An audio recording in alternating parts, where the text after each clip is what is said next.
Welcome back to another episode of Train for Life Fitness Podcast. Americans spend billions of dollars every single year on these thermogenic fat burners and ultra-filtered pre-workouts and premium whey isolate powders. Oh, absolutely. The supplement industry is just massive. Right.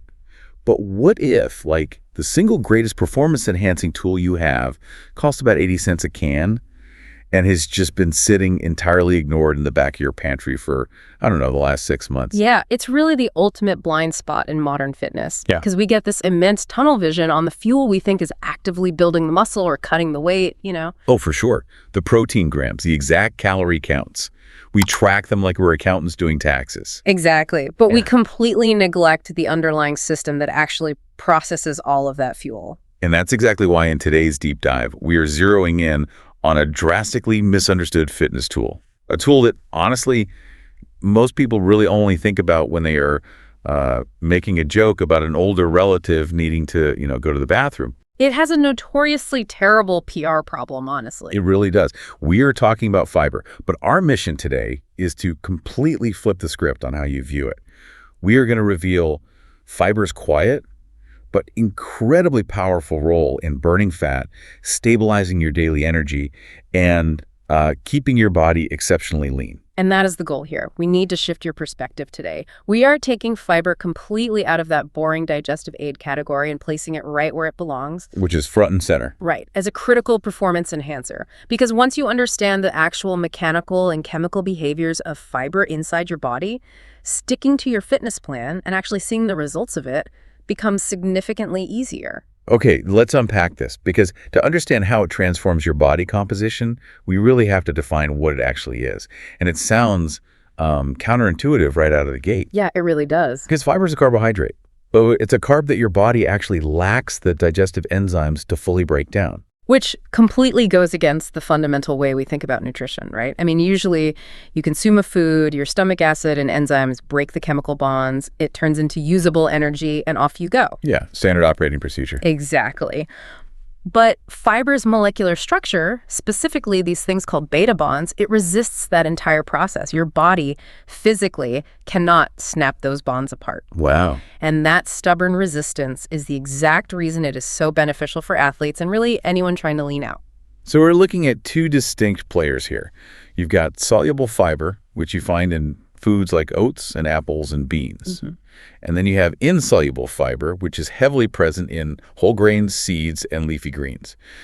Let's try to conceptualize how they behave, because in the past, people just called it roughage. Right, the old school term. Yeah, exactly. But for a fitness context, let's think of it differently. Insoluble fiber is almost like a foam roller for your digestive tract. Oh, I like that. Right. It adds bulk, it clears out the metabolic waste, and it makes sure the internal muscles just keep everything moving efficiently. I love that analogy. It's like this mechanical sweep of the system. Right.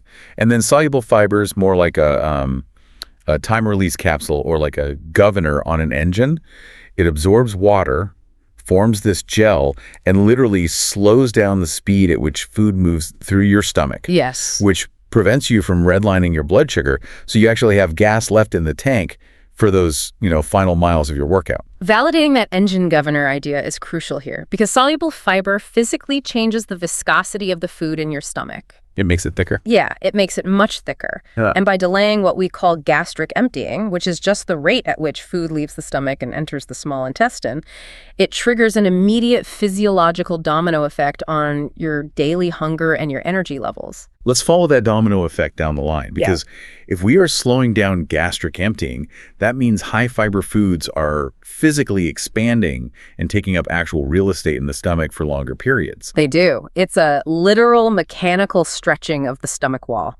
And that stretching sends these receptor signals to the brain saying, hey, we have plenty of food. Do not send hunger signals right now. Which is just the ultimate weapon against mindless snacking. Yeah. It kills that incredibly annoying 3 p.m. sugar craving where you're just staring to the break room fridge looking for a quick dopamine hit. We've all been there. And what's fascinating here is how that stomach level delay interacts with your bloodstream. Okay, how so? Well, think of your bloodstream like a multi-lane highway, right? Yeah. And the carbohydrates you eat are the cars. When you eat a heavily processed, low-fiber meal, say, a massive plate of white pasta or one of those sugary protein bars, it's like opening every single toll booth at exactly the same time. Oh, man. So the sugar just floods the highway all at once. Exactly. You get massive traffic jams, your blood sugar spikes violently.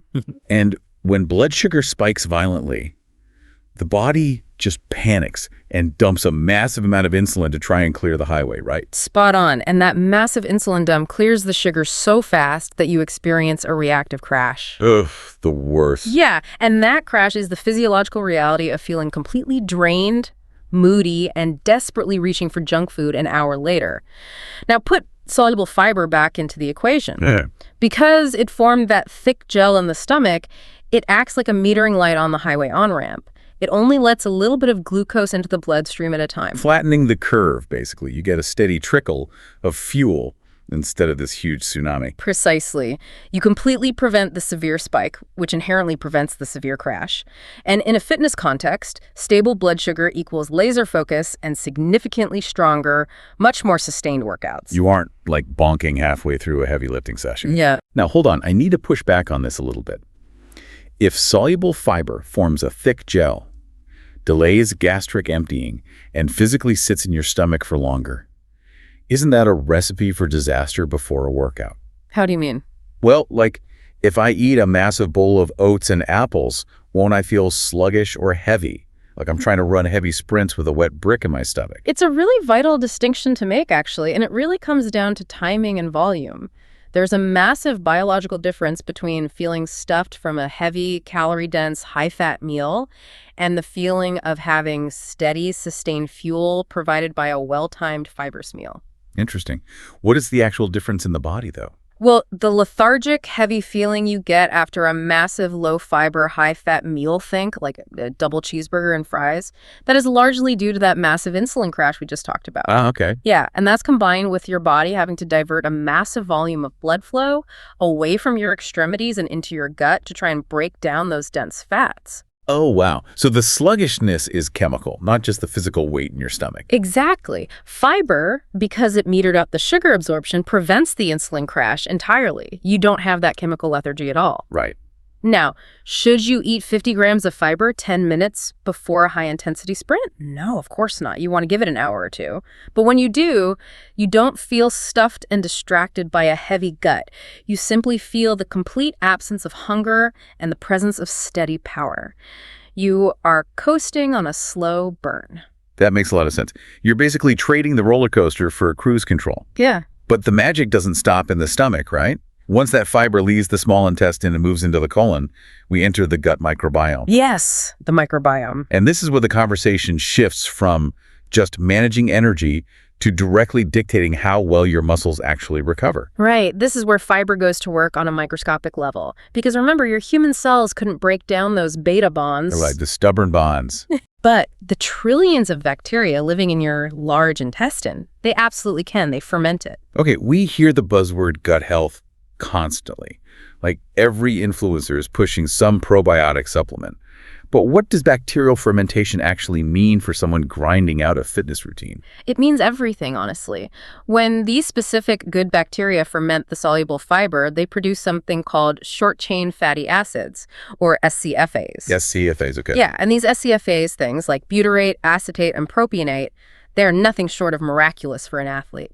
They reduce systemic inflammation across your whole body, which massively accelerates muscle recovery. It's huge. But even more importantly, a flourishing fiber-fed microbiome optimizes the mucosal lining of your gut.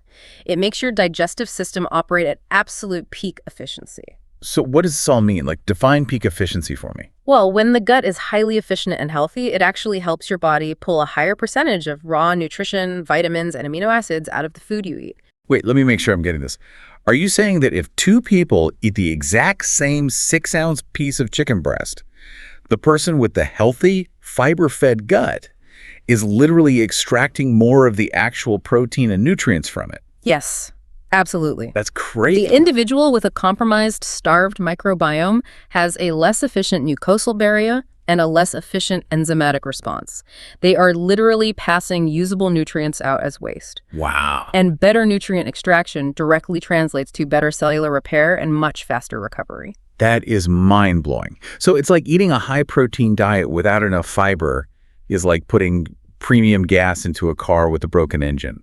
Like you aren't actually extracting the full power of the fuel. It is precisely what is happening to thousands of people who hit a persistent fitness plateau.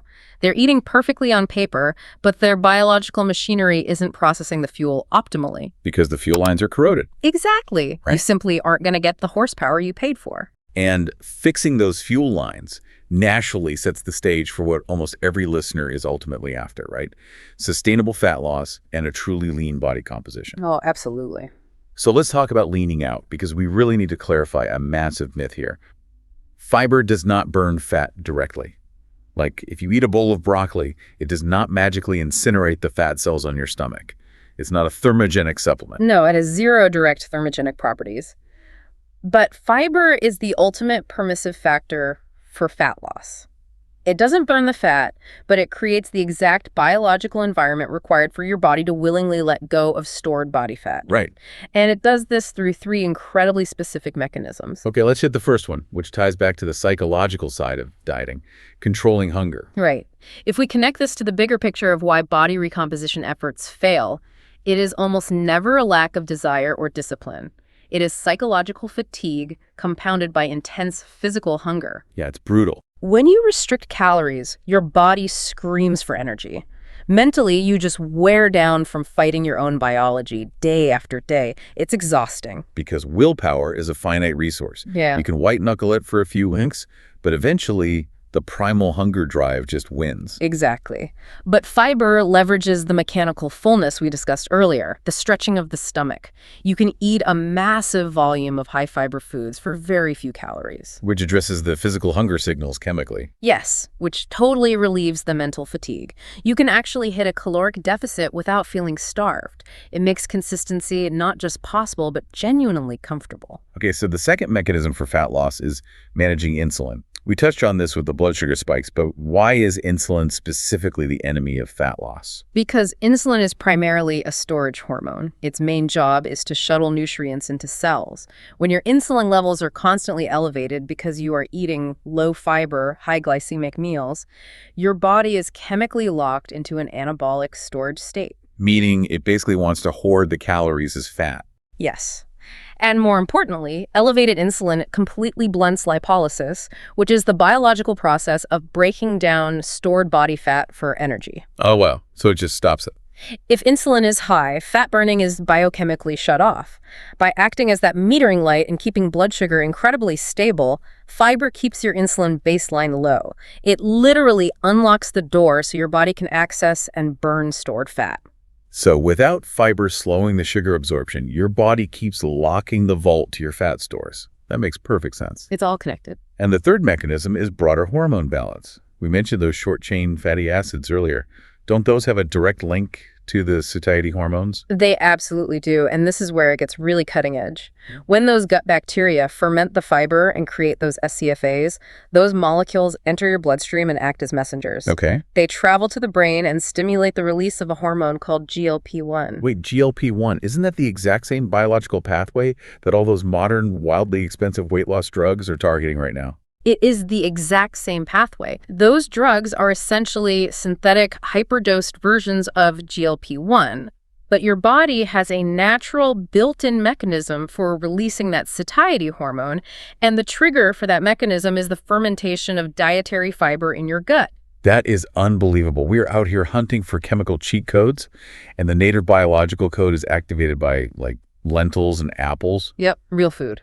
Not to mention, getting your fiber in check dramatically reduces gastrointestinal inflammation and water retention. Yeah. So you are dropping that stubborn belly bloat, which physically helps you feel and look significantly lighter on a day-to-day basis. And this is exactly why the leanest, fittest people you see aren't necessarily the ones with flawless 1 in a million genetics. And they certainly aren't the ones perpetually starving themselves on 1,200 calories of chicken and rice. No, they definitely aren't. They are the ones who rely on smart, fiber-rich routines. They leverage their biology. They build a system that works in harmony with their internal mechanics, not against them. Which brings us to the most practical part of this deep dive. Because knowing all this incredible biology, the gastric emptying, the microbiome fermentation, the GLP-1 triggers, That is only half the battle. Right, application is everything. Exactly. How do you actually translate these biological mechanisms into a daily routine without stressing over some massive, overwhelming diet overhaul? Well, the beauty of this is how accessible it is. You don't need to order exotic supplements. We are talking about everyday foods that you likely already enjoy. You want soluble fiber. Look at oats, lentils, chickpeas, apples, berries, and avocados. And for the insoluble roughage like the broom for the system, chia seeds, sweet potatoes, leafy greens like spinach and kale, pumpkins, corn, tomatoes, broccoli, bananas, even whole grain bread and high-quality lentil or brown rice pasta hit the mark. It's just real food. It is real food, and the execution is even simpler. You do not need a complicated, rigid meal plan. You just need actionable, small upgrades. And here's where it gets really interesting for me and why I think this approach is so sustainable for the long haul. Because when you look at the strategy for adding this into your day, it's entirely based on an abundance mindset. It's the complete opposite of a restrictive diet culture mindset. That is a really profound way to frame it. Restrictive diets fail because they were built on deprivation. Exactly. It's never, cut this out, starve yourself of that, punish yourself for eating bread. The whole framework is additive. It's just one change at a time for a big impact. Precisely. You start your day by simply adding a bowl of oats or a slice of dense whole grain toast. You make a rule to add a handful of vegetables to every single meal, whether it's an omelet or a steak. You snack on a handful of almonds or an apple instead of nothing. It's all about swapping and augmenting. You swap white rice for brown rice or a quinoa blend. You casually toss a half cup of black beans into your salad or your soup. Just minor tweaks. Right. And the biological magic of this abundance mindset is that by adding all this high volume, highly satiating fiber to your plate, it naturally crowds out the less optimal choices. Because there's no room left. Exactly. You don't have to use willpower to avoid the junk food because you are simply too full and physiologically satisfied to even want it. It's one minor change at a time for a massive metabolic impact over time. It makes the entire process of getting lean feel so much less intimidating and so much more empowering. And that leads into something I really want you, the listener, to ponder as we start to wrap up this deep dive, because this conversation opens up a fascinating tangent about the direction modern fitness is heading. Oh. Where are we heading? Well, think about how much of our fitness culture is currently built around bypassing the digestive system entirely. What do you mean by bypassing it? Think about the liquid meals, the ultra-processed pre-digested protein powders, the intra-workout carb powders, the meal replacement shakes. Oh, yeah. We are obsessed with getting the macros into our bloodstream as fast as humanly possible, completely bypassing the mechanical process of chewing, the gastric stretching in the stomach, and the fermentation in the gut. Wow. We're essentially doing the stomach's job in a blender before it even hits our mouth. Exactly. And the provocative question is, what does a lifetime of liquid, fiberless nutrition do to our jaw structure, our digestive musculature, and our long-term metabolic health? That is a scary thought. When we remove the physical friction of digestion, the very friction that fiber provides to keep our blood sugar stable and our microbiome fed, are we actually detuning our own biological engines? We are treating our bodies like simple math equations, calories in, calories out, when they are actually highly complex symbiotic ecosystems. That completely changes the paradigm, and it brings us right back to the core philosophy we've been unpacking today. If you've been hitting a wall in the gym, if the fat just won't budge despite your perfect macro tracking, maybe the answer isn't another scoop of pre-workout or running an extra 3 miles. Probably not. Maybe the answer is giving your internal ecosystem the raw material it desperately needs to actually function. It's about working smarter, not just harder, giving your biology the absolute best foundation to thrive on. Think about how much mental energy we spend agonizing over counting calories and tracking protein grams when fiber is right there. And that is perfectly aligned with the Let's Roar philosophy at the heart of our mission. It's moving beyond the superficial tracking apps. It's about learning to respect your biology, choosing the nutrients that work in synergy with your gut, and building undeniable strength from the inside out. Once a lion, always a lion. You build the engine first, and the performance naturally follows. Thank you for listening. Don't forget to subscribe, and in the meantime, let's roar.